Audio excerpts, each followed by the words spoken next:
Hey y'all, welcome back to my channel, and if you're new, thanks for stopping by. This past February was the 10-year anniversary of when I started blogging, so I thought I would make this video to encapsulate my blogging journey thus far, to share how I went from this to this. Something about me is that I love how individual pieces speak to a greater theme, and one of the primary themes with my blog has been this idea of how individuals are not the result of themselves. From those who washed us, bathed us, fed us when we were newborns, to those who inspire us to the work of our lives, each of us is a summary of those who have influenced us. I will be unpacking my version of that story as it pertains to my blog as I walk through the timeline of my blog. So this vlog is in part a thank you to those who have helped bring my blog to where it is today. My blog was created in 2011 on WordPress as a gift from my dad. Prior to this, I had really been stepping out into my writing game. The year before, I had finished the first of 5 books in my Rural Life series and received the first of what is now 21 journals as a birthday present from my neighbors, the Durst family. My first blog post was published on February 3rd, 2011 as a welcome to the Nature Club. The Nature Club was something I created for me and my siblings and the other kids in the neighborhood. At the time, we were in a period that me and my siblings call the golden age of the neighborhood. This was before technology became a primary means of entertainment, so we spent the majority of our time outside playing with each other. And one of the things that we liked to do was to create and run clubs. I was 9 years old at the time, and so my dad acted as a scribe for my first 3 blog posts as I learned how to work the back end of a website. And then I began publishing by myself the next day.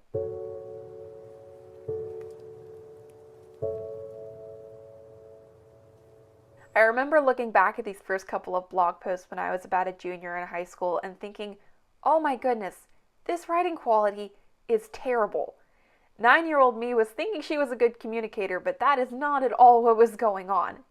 And then I came across the comments section, where the adults in my life had read my blog posts and were following my blog and were looking around and seeing what I was posting, and they were encouraging it. This content that was at the pit bottom of the quality scale, and they were taking what they could see, the good that they could see, and the heart that I did have for it, and they were encouraging for it. And that's the kind of feedback that continues to humble me today and inspire me to keep working on growing and becoming better and saying, okay, if there was something good that they could see in that terrible quality, then I can keep growing today, and I can keep improving, and I can keep learning, and I can keep getting better and better.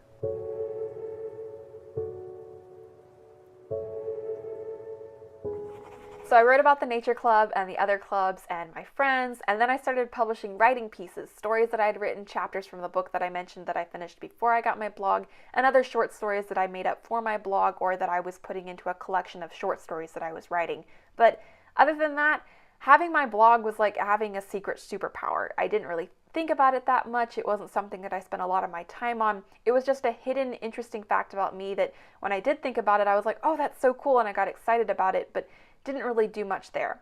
On April 16th, 2014, my dad bought an official domain, and so my blog went from being tristansthomas.wordpress.com to just a plain and simple tristanthomas.com.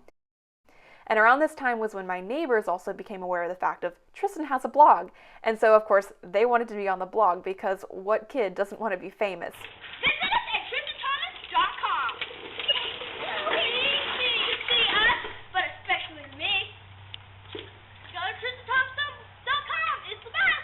And so I took pictures of them and I started putting them on my blog. And again, my content was very autobiographical. I did a lot of things of, this is what I did today and this is what's going on. And so I posted posts about my siblings and the kids in the neighborhood who wanted to be on my blog.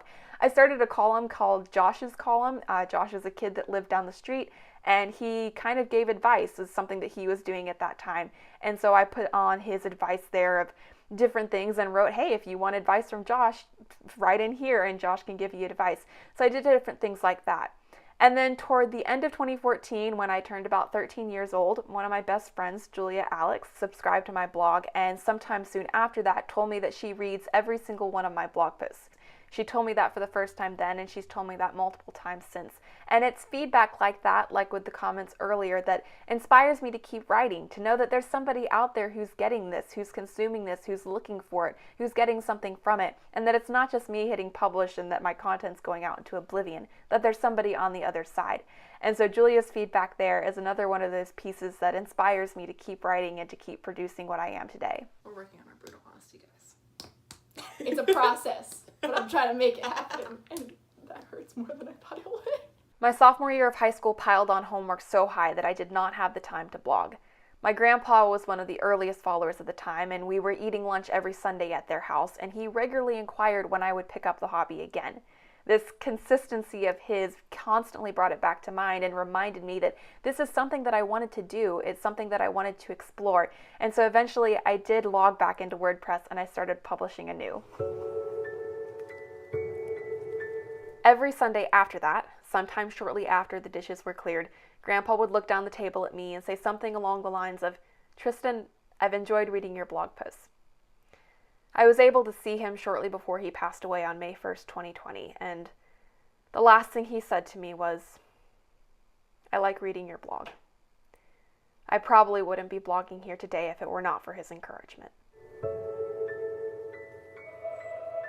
Then came Christmas of 2018 when my sister got me the dress I ended up wearing for my senior pictures, which were shot by one of my other best friends, Heidi Haas.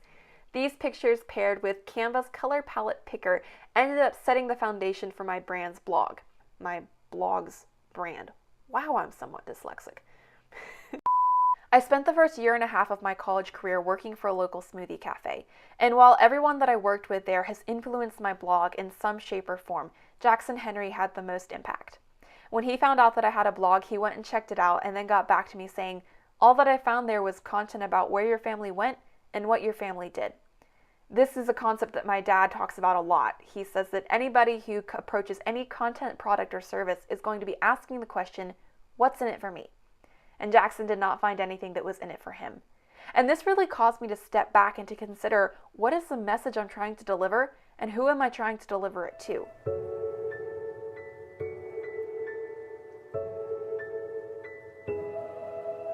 If somebody on the other side of the world were to land on my blog, what do I want them to take away? Where I went last summer, or something that I've experienced in my life that could help them grow where they are in life? And then God began to take me through a season that caused me to take deeper roots in truths of who He is and who I am because of that. To quote Chris Tomlin's song, "Good, Good Father," I've heard 1,000 stories of what they think you're like, but I've heard the tender whisper of love in the dead of night. You tell me that you're pleased with me and that I'm never alone. You are a good, good Father. It's who you are, and I'm loved by you. It's who I am. All of these aspects working together caused me to remove all of the purely autobiographical content off of my blog, which was a lot. I had over 300 blog posts and now I'm down to about 98. But that was the point, because when somebody visits my website, I don't want them to take away where I went and what I've done. I want them to find help and insight for whatever season of life that they're in, whatever thought process they may be chewing on. To quote Chris Tomlin again, "I've seen many searching for answers far and wide, but I know we're all searching for answers only you provide, because you know just what we need before we even say a word." And then came Christmas 2020, where my best friend Julia Alex, who I mentioned earlier, brought her friend Amanda Montjoy to our college ministry's Christmas party. Me and Amanda were on staff with the school newspaper when I was a junior in high school and she was a senior, and we started talking about that shared experience. And she mentioned how she and the other seniors were not really there to make the newspaper happen, not really there to write articles and to promote the newspaper and write for that cause. But she said, really telling me the story of how I ended up becoming the editor-in-chief, which I didn't really understand apparently until she started telling me about how I took what they were doing and I made the newspaper what became the newspaper. And what struck me when she was telling me that was the slogan, "Cultivating Goodness." That's what I do. I take things as they are and I help grow them to what they can become. This is what I've observed in other people in my blog post, Beautiful People, where I say that the most beautiful people refuse to let you stay as you are, but encourage you and nurture you and grow you to what you could become. And so in that 5-minute or so conversation with Amanda, I walked away instantly with the thought in mind that the slogan, the byline for my blog, tristanthomas.com, my purpose is cultivating goodness.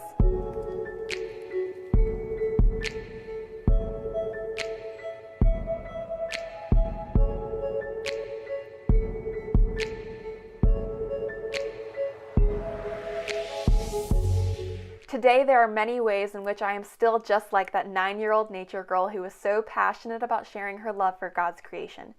But there are more ways in which God has refined and still continues to refine my message so that I can help others by pointing back to Christ and ultimately so He can be magnified. So I hope you'll join me as I learn how to spend the life I have been given and trust the one who gave it to me. This is for you, and this is for me. Let's pursue Christ together.